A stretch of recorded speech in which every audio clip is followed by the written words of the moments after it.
Cristo, meus irmãos. Aí, dando continuidade ainda em Mateus capítulo 24, né, aí na resposta, né, que Jesus dá aos discípulos, né, aquelas 3 perguntas feitas concernente à destruição do templo, né, concernente o sinal da vinda e do fim do mundo. E ainda sobre a destruição do templo, a gente encontra lá em Daniel, né, capítulo 9, versículo 26, que diz assim: depois das 62 semanas será tirado o Messias, e não será mais o povo do príncipe, que há de vir, destruirá a cidade e o santuário, e o seu fim será com uma inundação, e até o fim haverá guerra. Estão determinadas assolações.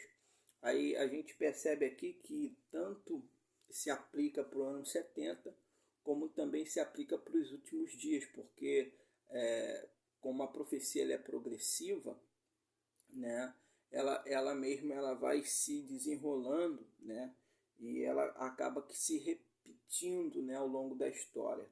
É meio que ela vai se repetindo, né, e aqui também já aponta diretamente para o anticristo, o antimachia, né?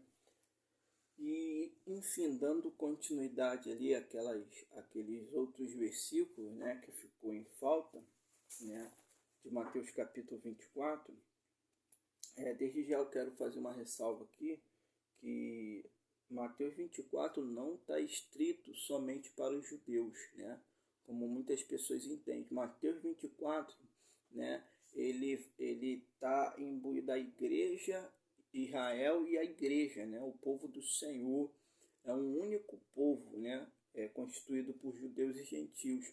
A gente precisa entender sobre as duas casas de Israel, né, e o Senhor ele tirou esse muro de separação, né, e de dois povos ele fez um único povo, né.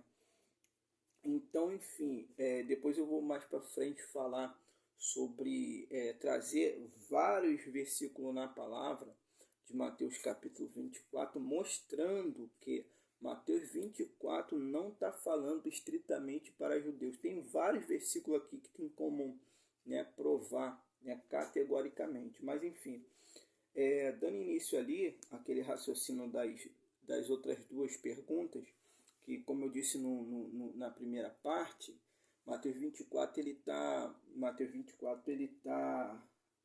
Jesus está respondendo, né, aquelas 3 perguntas feitas pelos discípulos. Então a gente vai ver aqui, por exemplo, Jesus ele disse assim: e ouvires de guerra e rumores de guerra.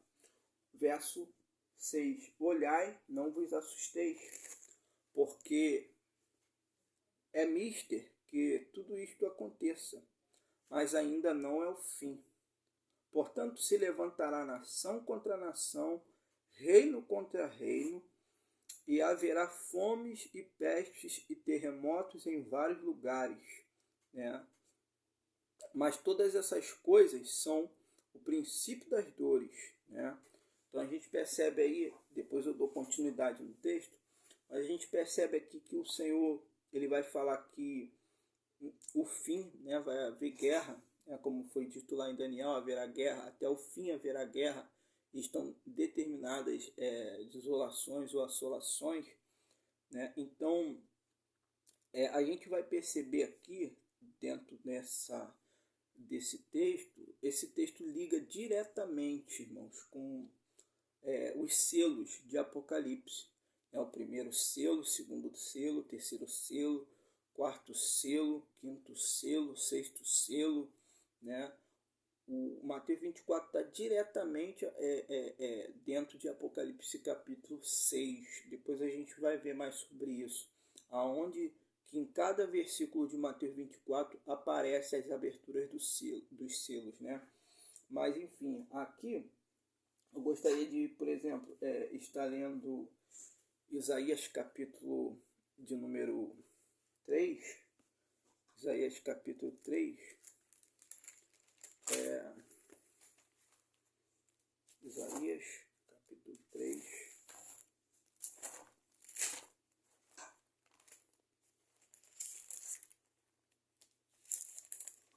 Isaías capítulo 3, versículo 5 a 15, diz assim: E o povo será oprimido, um será contra o outro, cada um contra o seu próximo. O menino se atreverá contra o ancião, e o vil contra o nobre. E o vil contra o nobre.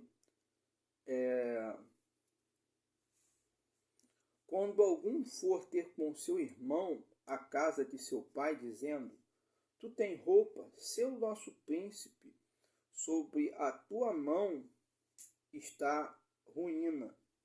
Naquele dia levantará esta voz dizendo: Não posso ser médico, nem tampouco haverá em minha casa pão ou veste alguma. Não me ponhais por príncipe do povo, porque Jerusalém tropeçou e Judá caiu. Portanto, a sua língua e as suas obras são contra o Senhor, para irritar os olhos da sua glória. A aparência do seu rosto testifica contra eles, e publicam os seus pecados como Sodoma. Não os dissimulam, ai da sua alma, porque fizeram mal a si mesmos.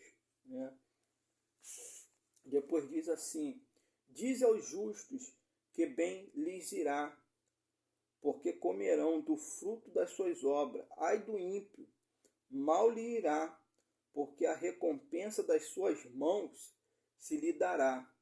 Os opressores do meu povo são crianças, e mulheres estão à testa do seu governo.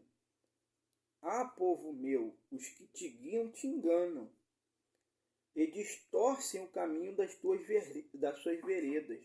O Senhor se levanta para pleitear e sai a julgar os povos. O Senhor vem em juízo contra os anciões do seu povo e contra os príncipes que fostes vós, que consumiste esta vinha. O espólio do pobre está em vossas casas. Que tendes vós que afligiu meu povo, e moer as faces dos pobres, diz o Senhor dos exércitos. Então a gente percebe aqui, a gente vai perceber aqui, por exemplo, algumas ideias, que é diretamente apontada lá em Mateus capítulo 24, quando vai falar sobre as guerras, sobre os rumores de guerra, quando vai falar sobre fome, sobre pestes, sobre terremotos, quando vai falar ali sobre a ideia de um se levantar contra o outro, das pessoas perseguindo umas às outras, traindo-se umas às outras. É a mesma ideia que aparece aqui em Mateus capítulo 24. Isaías 3 já traz essa ideia. Como diz aqui, e o povo será oprimido, um será contra o outro, cada um contra o seu próximo. A gente percebe que isso é o que vai acontecer em Mateus capítulo de número 24, como diz lá no verso 10, se não me falha a memória, diz aqui verso 10, nesse tempo muitos se escandalizarão e trair-se-ão uns aos outros, e uns aos outros se aborrecerão. E a gente vê aqui também que no verso 7 de Mateus 24, ele corresponde ao verso 7 também de Isaías 3, que diz assim: Naquele dia se levantará este a voz dizendo: Não posso ser médico, nem tampouco há em minha casa pão, ou veste alguma. Não me ponhais por príncipe, do povo. A gente também observa que isso aqui aponta também para Jeremias, capítulo de número 8. Jeremias 8 diz assim, Jeremias 8, de 17 a 22 diz assim, 8, 17 a 22 diz assim, porque eis que enviarei entre vós serpentes e basiliscos, contra os quais não há encantamento, e vos morderão, diz o Senhor. Ó, se eu pudesse consolar-me na minha tristeza, o meu coração desfalece em mim. Eis a voz do clamor da filha do meu povo, de terra muito remota. Não está o Senhor em Sião? Não está nela o seu rei? Por que me provocaram a ira contra as suas imagens, com as suas imagens de escultura, com vaidades estranhas? Passou a cega, findou o verão, e nós não estamos salvos. Olha que coisa tremenda. Lembra que lá diz para a fuga não acontecer nem no inverno nem no sábado, orar para que a fuga não aconteça nem no inverno nem no sábado. E depois fala que quando vê que as suas folhas já estão teias, já está próximo o verão. E aqui o povo ele reclama dizendo, passou a cega, findou o verão e nós não estamos salvos.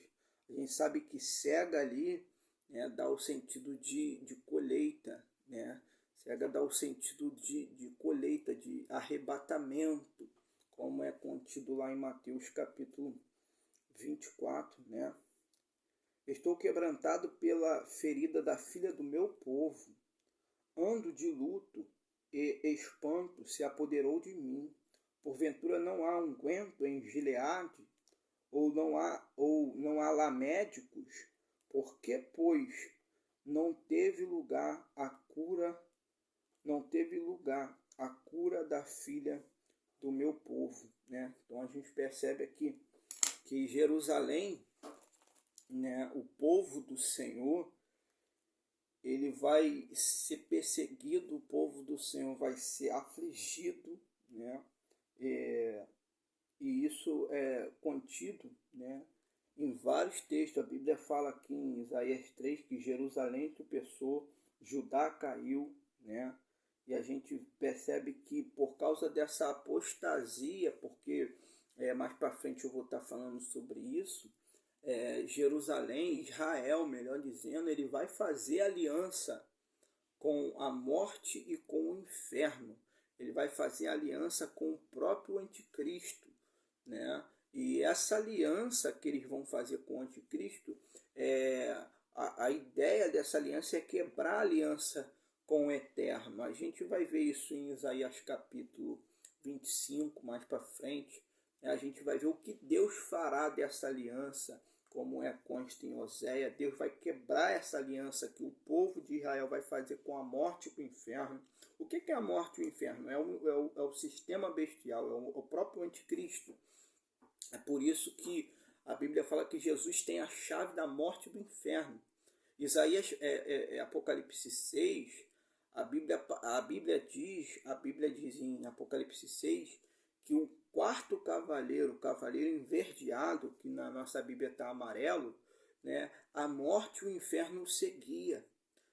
E Israel vai fazer aliança com esse quarto cavaleiro, mas como diz em Oséias 13, se não me falha a memória, 8:13, se não me falha a memória, mais para frente eu vou estar falando sobre isso. Deus vai quebrar essa aliança que Israel vai fazer com a morte e com o inferno. É por isso que Paulo ele vai falar assim: onde está a morte a tua vitória, onde está o inferno o teu arguilhão? E quando Deus quebrar essa aliança com a morte e com o inferno que Israel vai estar fazendo, por isso que vai vir todos esses caos aqui contra Israel, né? Por isso que o inimigo ele vai estar prevalecendo contra Israel. Mas quando Deus vir, o Senhor vir quebrar essa aliança, né, na sua própria vinda, ele vai quebrar essa aliança. Por isso que Paulo exclamou através da ressurreição, através do corpo transformado, da ressurreição dos salvos, mais para frente, Paulo ele exclama dizendo: onde está a morte, a tua vitória? Onde está o inferno, teu aguilhão? E a Bíblia fala que depois a morte e o inferno vai ser lançado no lago de fogo. Então a gente percebe que todos esses maus aqui que vai vir sobre o povo de Deus é por conta da apostasia, porque o povo quebrou, né, a aliança com Deus eterno. Israel vai quebrar a aliança com o Deus eterno. E o anticristo ele vai passar a perseguir, porque o anticristo ele vai reinar desde Israel.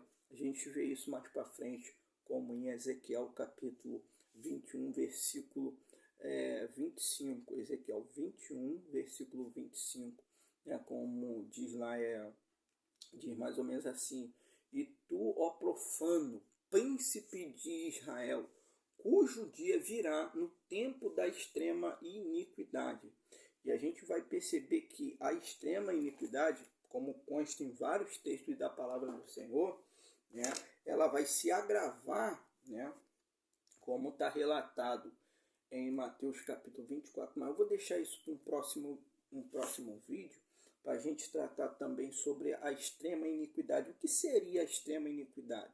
É porque o anticristo ele vai reinar nesse tempo, ele vai ganhar força nesse tempo de extrema iniquidade. A gente vai ver isso em vários textos da palavra do Senhor. Mateus 24 é um texto, né, que vai servir de ponto de partida para a gente entender mais ou menos sobre o tempo da extrema iniquidade. A gente vai para as cartas do apóstolo Paulo, né, primeiro aos Tessalonicenses, né, segundo aos Tessalonicenses, melhor dizendo, no capítulo 2, versículo 6, né, a gente vai ver sobre essa ideia da extrema iniquidade. O que significa a extrema iniquidade? Porque o anticristo vai ganhar força aí, né, nesse tempo, como assim foi na época de Noé, né, o pecado se multiplicou, a iniquidade se multiplicou, e Deus ele veio, né, para destruir a terra com dilúvio. Da mesma forma acontecerá nos últimos dias. A iniquidade vai se multiplicar e o amor de muitos vai se esfriar. O amor ali é o sentido do amor também